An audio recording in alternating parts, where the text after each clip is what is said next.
बिस्मिल्लाहिर्रहमानिर्रहीम। अस्सलाम वालेकुम माय यूट्यूब फैमिली, कैसे हैं आप लोग। उम्मीद करती हूँ आप लोग खैरियत से होंगे। आज जो मैं आप लोगों के लिए रेसिपी लेके आई हूँ, ना सिर्फ आप इसे स्टोर कर सकते हैं बल्कि इसको मज़े के साथ खा सकते हैं। जब दिल चाहे तभी आप इसको ले सकते हैं।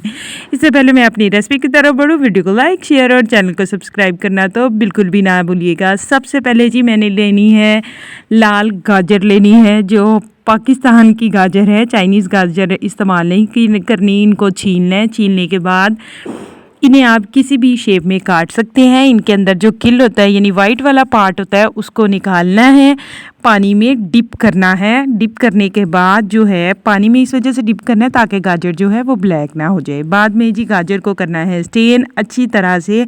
हमने इसका पानी खुश्क होने के लिए थोड़ी देर छोड़ देना है। बाद में किसी भी पैन में किसी भी बर्तन में आप गाजर को डालें। मैंने आधा किलो गाजर ली है।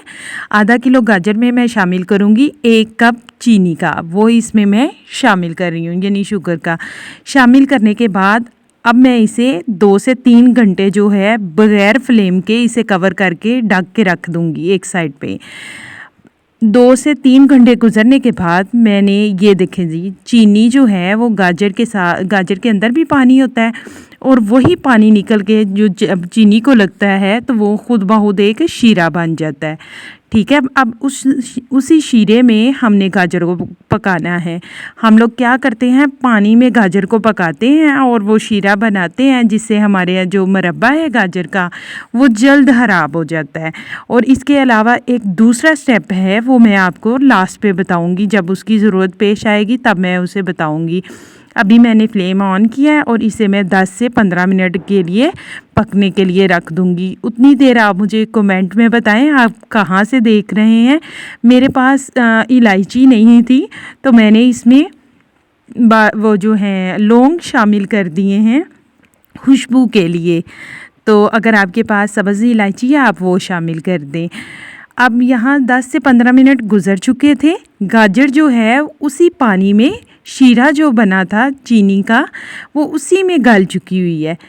लेकिन शीरा भी थिक नहीं हुआ। गाजर गल चुकी हुई थी आप देख सकते हैं, लेकिन गाजर के अंदर जो है वो अभी पानी है।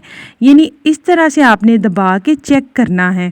अब आप इसे टेस्ट करेंगे तो वो पानी एक अलहदा से आएगा, लेकिन आपने इसे 10 से 15 मिनट इसे मज़ीद पकाना है।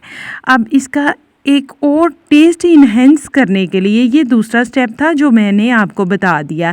यहाँ पे आप देख सकते हैं शीरा हमारा पक रहा है, लेकिन उस तरह से थिकनेस नहीं आई है। अब इसका टेस्ट इन्हेंस करने के लिए और शीरा मज़ीद थिक करने के लिए मैं इसमें शामिल कर रही हूँ फ्रेश लीमू। आप इसमें चाहें तो सिरका भी ऐड कर सकते हैं। अब चूँकि मैंने इसे इसमें शामिल कर दिया लेमन, और मैं इसे 2 से 3 मिनट के लिए जस्ट पकाऊंगी, ज़्यादा देर नहीं। इस तरह से झाग ऊपर आएगी और आप ये देखें इस तरह से इसे चम्मच पे लगाएं, दोनों हाथों की उंगलियों के साथ इस तरह आप चिपकाएं। अगर तो ये एक तार बन रही थी बिल्कुल, और ये जी बिल्कुल एक प्रॉपर तार बन रही है। यहाँ पे आप फ्लेम जो है ऑफ़ कर देंगी। ठीक है, ये एक बहुत अच्छा जो है पका हुआ शीरा है। मज़ीद इसे पकाएंगे तो गाजर जो है वो अकड़ जाएगी इसमें और वो खाने के काबिल नहीं होगा। इसे ठंडा करें आप, इसे जो है वो किसी भी जार में बंद करें और इंजॉय करें इस रेसिपी को। होप सो वीडियो अच्छी लगी होगी। अल्लाह हाफ़िज़।